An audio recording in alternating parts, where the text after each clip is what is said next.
Hi, good afternoon. My name is Jordan Cody, and I am outside the Jade Garden Chinese Cuisine. This is where I'll be doing my second presentation for the semester. And before I take you on a tour of the inside, I want to give you a little background of where I'm at. So this is once again, it's called the Jade Garden Chinese Cuisine. It's a very modern restaurant. They are very active on social media. They have Yelp reviews. They even participate in local newspapers and distribute coupons to get their restaurant out there and to interact with the local community. They have Facebook, Twitter. They have mostly positive reviews from their customers regarding their food, service, and their atmosphere.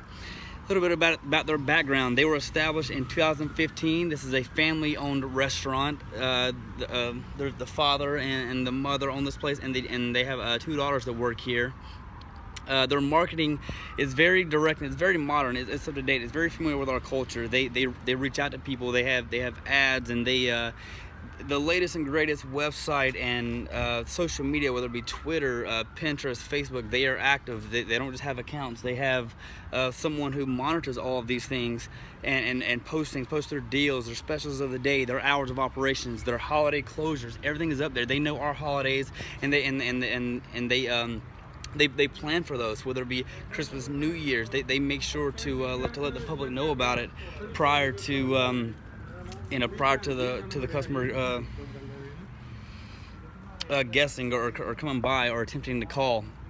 Now the background and the name and the location. We're here at Shaw and Marks here on the west side of Fresno. Let's go inside real quick. So first thing we see when we walk in is they have their symbols outside. I'm not familiar with the Chinese language, whether it be Mandarin or actually Chinese, but that's what you see. And I've been in here for the past hour, and as soon as you step in, you actually step into their culture. It's a very unique experience. We step right in, and here we go.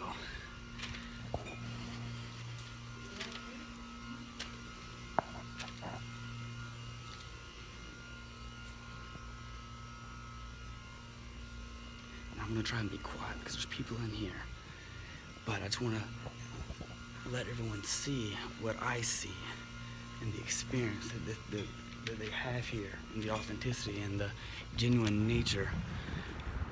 Okay, so that was a quick little glimpse at the inside. Now before I lose the audience here, first off, their culture. As soon as you step through those doors, you step into their culture. You see their symbols. You see the Chinese zodiac signs.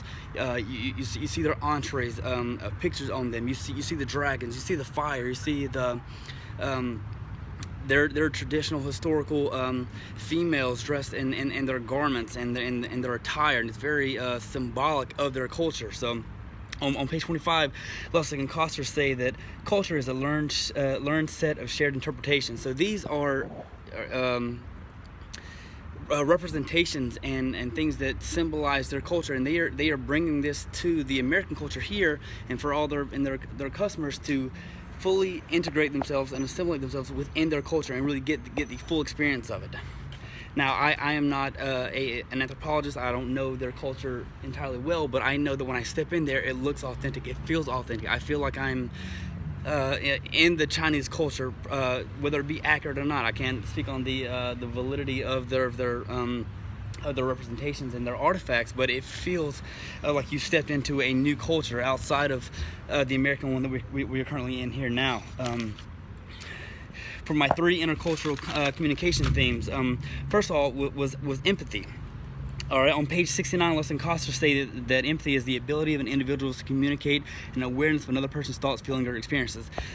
What I noticed first and foremost is when I went to the table and I sat down, there were no chopsticks there. There was a fork and a spoon and a knife. Now, this is very representational of American culture. That's what we use traditionally here in America.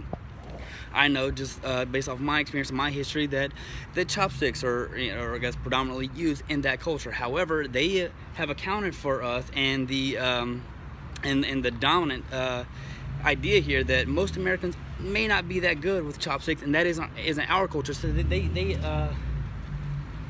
make accommodations for us. That is, I believe, that is textbook empathy. They are. They have the awareness to communicate another person's thoughts, feelings, and experiences.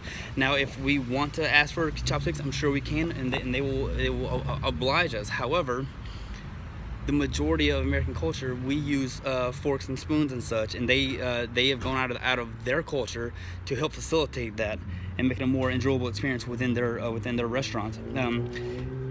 The second intercultural theme I've chosen is tolerance for ambiguity. Lustig and Koster on page 71 say that this concerns a person's responses to new, uncertain, and unpredictable intercultural encounters. Now, I was in here for an entire hour, and I observed many things, and I spoke to a few people that worked here. I spoke to the mother that worked here. She is originally from China. She does not speak English very well, and I can tell that the way that I interact and do things here in America is a little bit different than how they do things. I asked her if I could ask questions about the history of the establishment and their practices and so on and so forth. I can tell it made her really uncomfortable. And she made sure to tell me that her English was not so well, and I believe that was a bit of a segue for her to kind of remove herself from that situation. I know it made it uncomfortable.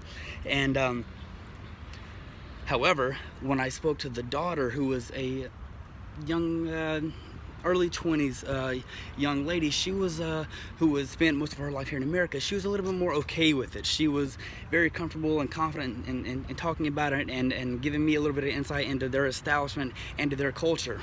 So I believe that falls in line with the tolerance of ambiguity, and it documents a person's responses to new and uncertain intercultural encounters. And myself as a white male here in American culture, and the mother who was Chinese culture, there was a little bit of a barrier there, a little bit of a different traditional interaction, and that was two cultures interacting together. So that's why I chose that one. And then my third theme is the social relations orientation. And Lustig and Koster on page 88 say that this describes how people in the culture organize themselves and relate to one another. I think this falls in line to a lot of Chinese establishments that I've seen, haven't really interviewed, but a lot of them are very family oriented. They're very family owned. Parents own it, the children, the siblings, other relatives that they may be here. They all work there, and they all participate. And it's a very organized and a collected effort amongst all of them to make that business be what it is. And I believe that is very significant, especially here in America with the updates as far as technology and social media and a different language, incorporating all these things together to make a fully functional business here in America. It's very ever-changing. It's always evolving, and you must adapt with it. So I believe they do a very good job of incorporating all of their access and their resources and and maximizing them to the fullest. And also on page 88, Lustig and Koster say that in cultures such as those of Japan, Korea, and China, individuals identify with a few distinct groups, and that these group memberships may endure for a lifetime. Moving past the restaurant operational phase, this is a representation of their bond and their close-knittedness with their family. They are very connected. They are very they take a lot of pride in their name, and they take a lot of pride within themselves, and they identify with their family. They put that, they have a lot of pride in that, and they put that on a pedestal, and that means a lot to them. So not only are they working together and spending time together to make this business flourish, but that is a representation of how they are as a society, as a culture. That is their culture. They're very family oriented, and that's I believe that goes into the social relations orientation on page 88. To wrap up my experiment here, I just want to say that Jade Garden Chinese Cuisine is a very authentic and very genuine establishment. As I said before, when you walk in, you are stepping into a piece of China. This is not just some you go and get the food and they try to they have like American sports teams on the wall or posters and so on and so forth. No, it's very detailed for their culture, and they try to make it so that when you get there, you fully assimilate into their culture. And I really appreciate that effort, also while having the awareness and the consideration to accommodate us on some of our shortfalls regarding their culture and capabilities. This has been my presentation, and thank you so much.